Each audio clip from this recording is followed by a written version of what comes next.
Hey Bible lovers, I'm Tim Nichols and I'm here to bring you your Nicholsworth, and today from Baronius Press we have the brand new released in the leather flex. So you can get this in hardback and leather flex. Now the advantage of the leather flex is it has the gilding and the rounded page edges and all that good stuff. But anyhow, this is the Knox version. I've never read the Knox version. Actually, I have not read all of any Latin-based English translation, so I'm really excited to read the Douay Rheims and to use this as a comparison. This is more of a dynamic translation where the Douay Rheims is a bit more of a word for word, but Ronald Knox was an interesting dude. He started off in the Church of England and later converted to Catholicism, and during that conversion he had a radio program on British Broadcasting Company, BBC, and he did this thing where it almost was like a War of the Worlds type of thing before the War of the Worlds. I believe it was like 1926-ish that he did this radio program on British Broadcasting Company, and he staged this hostile takeover of London.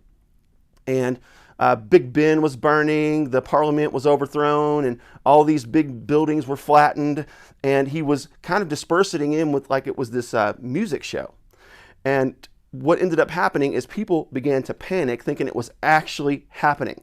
12 years later, Orson Welles did something similar, and many believe that he was inspired by Ronald Knox and his story. But anyhow, it was the wintertime. You couldn't get newspapers if you weren't exactly in London. It was hard to tell whether or not this was really happening. Apparently, the sound effects were really realistic. So Ronald Knox was a fascinating dude just in and of himself. But he was also an incredible scholar. And what he did with this translation is he took the Latin Vulgate, he used the Septuagint, and he used the Masoretic all together to try to get a readable and functional English translation that wasn't kind of as archaic as the Douay Rheims. So anyhow, let's take a look. Number one, with the cover, you're going to have the same thing you have with the Douay Rheims. It's going to be a stiff, kind of a bonded leather, the same ribbons that, woo, man, I tell you what, those are not great ribbons. The good news is these are super easy to replace.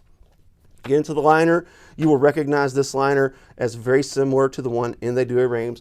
Now when you get into the text block, this is where things get super interesting. This is an 8-point font, single column, but you will notice that the verses are lined up outside, so they're not dispersed within there. So while this is a little bit complicated, you're going to have a little bit of a hard time finding out where your next verse begins. It is going to be a super reader friendly. So just imagine this as a reader's Bible that doesn't have those verse references, and these are just kind of there as a guide.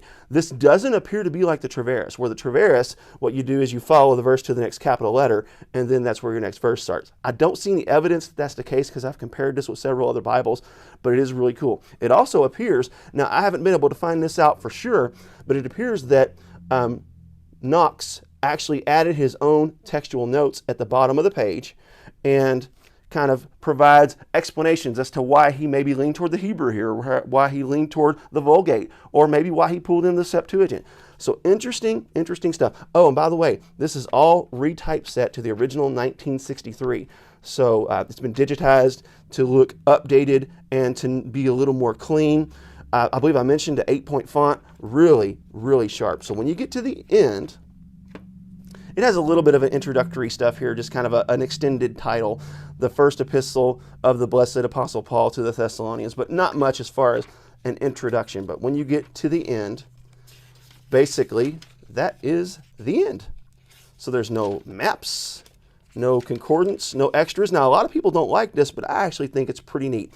Obviously, it's going to have your extended canon with all your Catholic canon, and it's going to be interspersed without the Old Testament. It's not going to be in the middle or at the end like it is in some of your Protestant books. This is really nice. I love the spine work. I do wish the leather was a little better, but you know what? It's got a sewn binding. The gilding on this thing, look at that. The gilding is perfect. One thing about Baronius Press that you can count on, it's not going to have that wavy, messy gilding. So this would be a perfect candidate to get a new cover put on, to get rebound.